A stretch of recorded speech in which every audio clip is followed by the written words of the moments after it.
Kita sudah sampai. Ini dan Diker secara langsung di persidangan JNS dan podcast kami, Our Middle East. Khaled Abu Towame, sangat gembira dapat bersama Anda. Kami akan memberikan satu ringkas dan terus kepada inti Timur Tengah kita hari ini, kerana terdapat perkembangan yang sangat dramatik di rantau kita.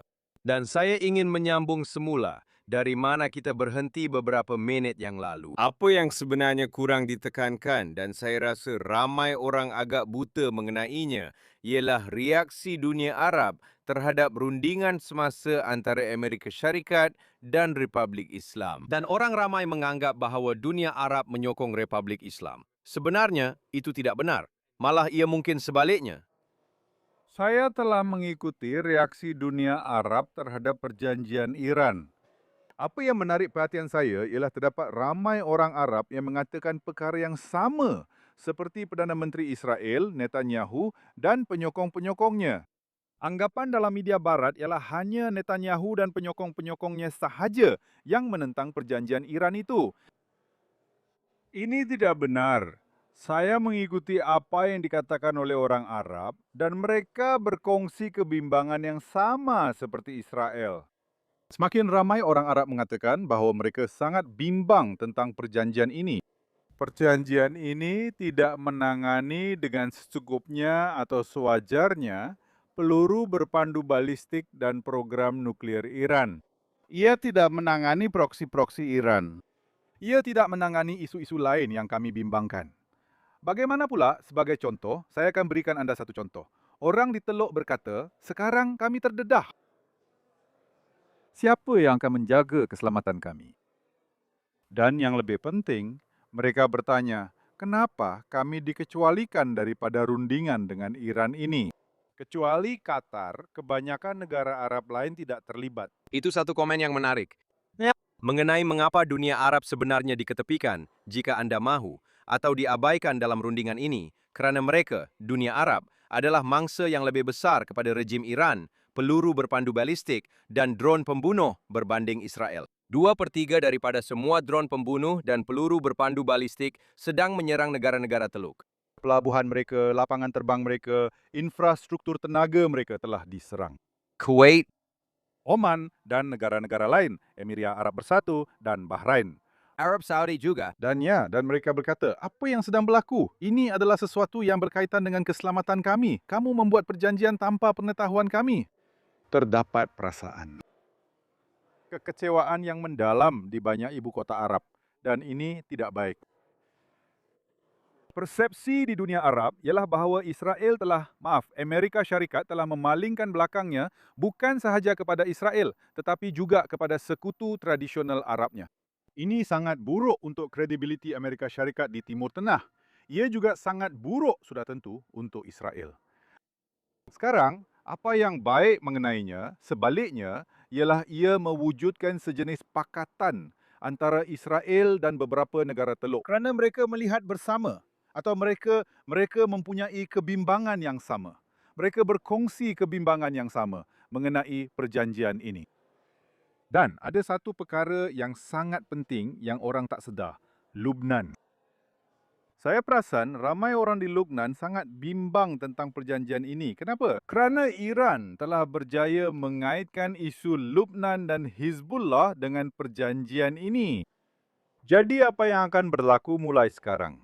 Setiap kali ada masalah di Lubnan, Amerika perlu berbincang dengan Iran untuk menyelesaikannya. Dan kerajaan Lubnan serta rakyat yang menyokong kerajaan Lubnan, mereka yang menentang Hizbullah, mereka berkata, apa yang sedang berlaku di sini? Ini mengabsahkan kedudukan Hizbullah dan mengukuhkan lagi idea tentang kewujudan sebuah negara dalam negara di Lubnan. Lubnan sebenarnya ialah mangsa besar perjanjian ini. Lubnan adalah mangsa besar dalam perjanjian ini. Negara-negara Teluk Arab juga merupakan mangsa besar dalam perjanjian ini. Dan mendengar Anda bercakap sekarang pada bulan Jun 2026 mengingatkan kami kepada perbualan yang pernah kami lakukan semasa pentadbiran Obama. Walaupun anda tahu, pentadbiran ini akan membezakan dirinya dengan ketara kerana mereka berkata, lihat, kami telah mengebom Republik Islam dan melemahkan mereka. Itu benar. Tetapi seperti yang Anda telah katakan selama bertahun-tahun, di Timur Tengah, Persepsi dan maruah adalah segala-galanya. Sangat penting untuk sentiasa meletakkan diri anda di tempat mereka, di tempat pihak satu lagi dan melihat bagaimana ia dilihat.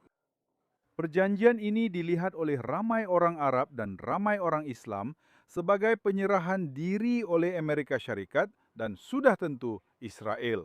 Ia dilihat sebagai kekalahan dan juga dilihat sebagai kemenangan untuk Iran dan proksi-proksinya di Timur Tengah yang bermaksud mulai sekarang mereka akan menjadi lebih berani. Perjanjian ini menghantar mesej kepada semua jihadis di rantau ini bahawa Amerika telah kalah, Israel lemah dan kamu telah menang.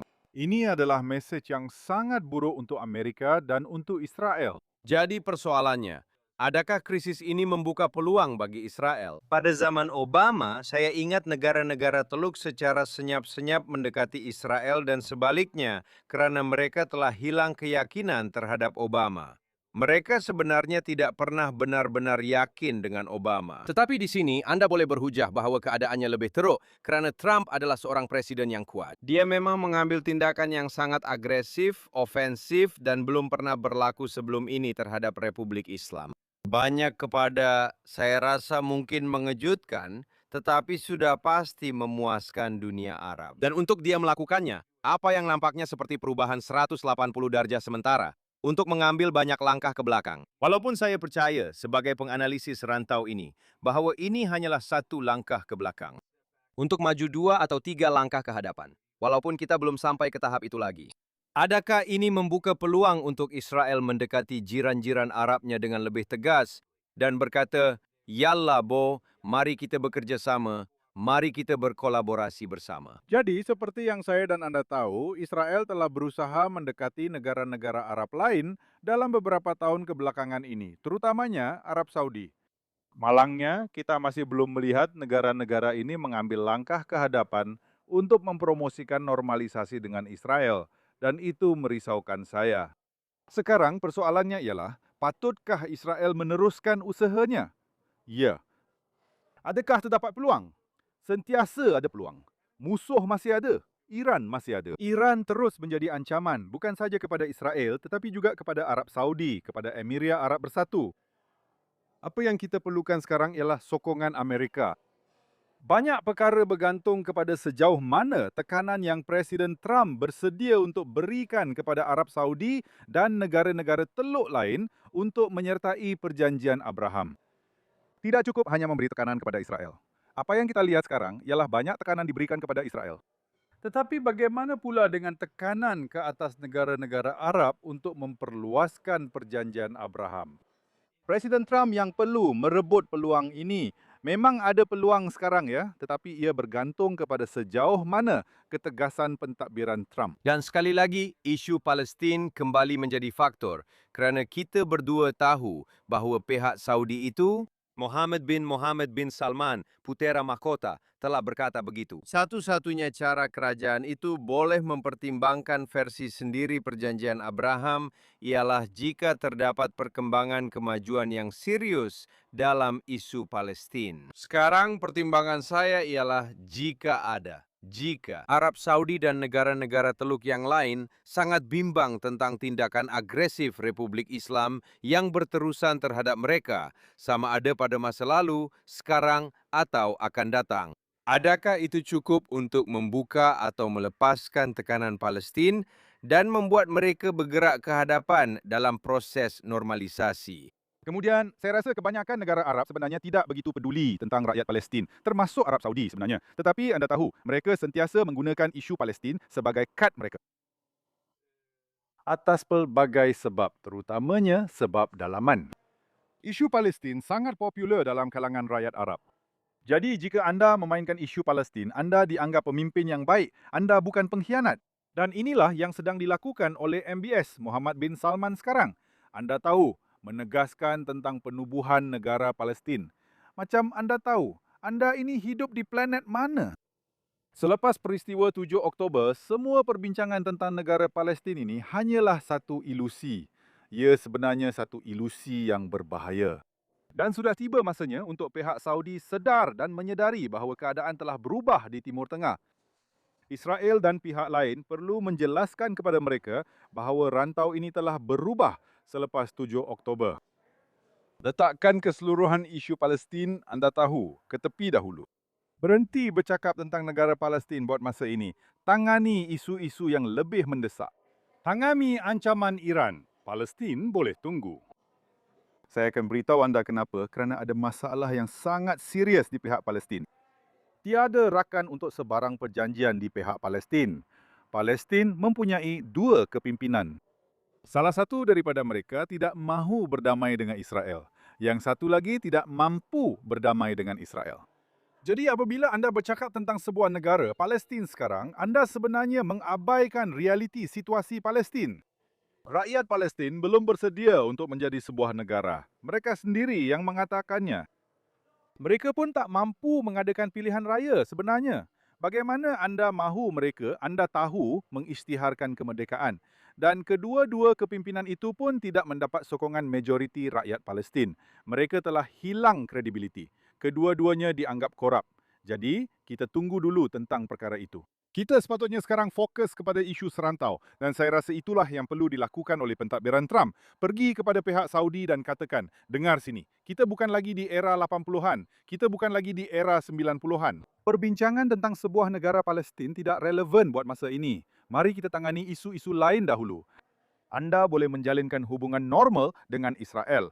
Ia tidak akan menjejaskan keseluruhan konflik Palestin-Israel. Kita akan tangani perkara itu kemudian.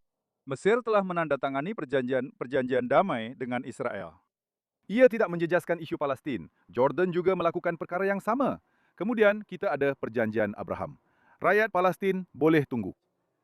Jika rakyat Palestin melihat semakin banyak negara Arab bergerak ke arah itu, ada kemungkinan rakyat Palestin juga akan mengubah haluan dan arah.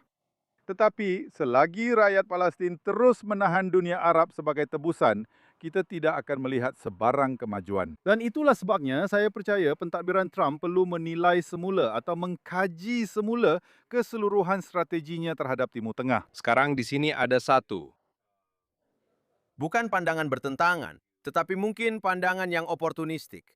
Jika kita ambil apa yang Anda katakan, bahwa Israel terus mengebom Hezbollah dan di darat berdepan, serta memusnahkan kepimpinan Hezbollah dan sel-sel Hezbollah, serta rantai perintahnya. Mereka teruskan, walaupun berisiko untuk, Anda tahu, membangkitkan kemarahan Washington. Itu mungkin akan memberi keyakinan kepada dunia Arab, kerana mereka melihat bahawa di satu pihak, pentadbiran sekarang mengatakan MOU 60 hari tempoh menunggu. Ia menunjukkan pada pandangan mereka, ia menunjukkan kelemahan sikap berkecuali Amerika. Tetapi, jika Israel sekarang meneruskan tindakannya, mungkin sekarang adalah masa untuk Israel mendekati pihak Saudi, untuk Israel mendekati pihak Emirat, yang sangat terbuka kepada perkara itu, dan kepada yang lain, dan berkata, kawan-kawan lihat, kami sedang menyerang paksi penentangan, yang merupakan ancaman utama kepada Anda. Jadi mari kita bincang tentang bergerak ke hadapan bersama-sama. Apa pendapat Anda? Saya memang setuju dengan anda. Saya sudah mengatakan perkara ini selama bertahun-tahun. Jika anda mahu memperkasakan dan memberi keyakinan kepada golongan sederhana di dunia Arab dan Muslim, anda perlu melemahkan golongan radikal. Anda perlu memusnahkan golongan radikal. Anda perlu menghapuskan golongan radikal. Jika orang Arab dan Muslim yang sederhana dan pragmatik melihat bahawa paksi penentangan yang diketuai oleh Iran sedang dikalahkan, sedang dihapuskan, mereka akan bersuara. Itulah sebenarnya cara yang betul untuk memperluas perjanjian Abraham.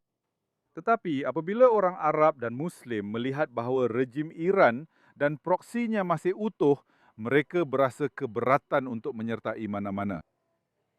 Perjanjian damai dengan Israel kerana mereka melihat bahawa Amerika dan Israel tidak menang. Mereka melihat bahawa pihak jahat masih ada di sana. Dan sudah tentu, mereka takut. Orang di dunia Arab takut. Para pemimpin Arab ini juga takut. Jadi, jika anda mahu, seperti yang saya katakan tadi, jika anda mahu memperkasakan golongan sederhana dan menggalakkan mereka berdamai dengan Israel, anda perlu mengalahkan dan menghapuskan golongan radikal dan ekstremis. Anda perlu menghapuskan paksi penentangan yang diketuai oleh Iran. Itu sahaja. Dan Israel berperang menentang mereka adalah sesuatu yang baik. Tetapi Amerika mengebom mereka adalah sesuatu yang baik. Tetapi jangan berhenti. Jangan berhenti. Selesaikan tugas itu. Itu satu-satunya cara. Selesaikan tugas itu. Saya rasa itu adalah mesej utama yang patut kita ambil dari JNS 2026 International Policy Summit. Ia adalah mesej yang sangat penting sekarang. Israel telah mengubah pendiriannya menjadi jauh lebih agresif dan mengubah konsep keselamatan negaranya kepada apa yang kita bincangkan pagi tadi di persidangan, daripada pembendungan kepada pencegahan. Dan pencegahan bermaksud bertindak, bukan bertindak balas. Dan inilah yang Anda bincangkan. Bertindak secara agresif, ambil inisiatif, tunjukkan kuasa, cerminkan maruah serantau Anda sendiri dan jangan lakukan sesuatu separuh jalan. Itulah maksud saya. Timur Tengah. Dan itulah Timur Tengah. Dan itulah sebabnya kami ada program kami yang dipanggil Timur Tengah Kami untuk menerangkan kepada orang Barat apakah persepsi di Timur Tengah. Apakah pemikiran orang Timur Tengah?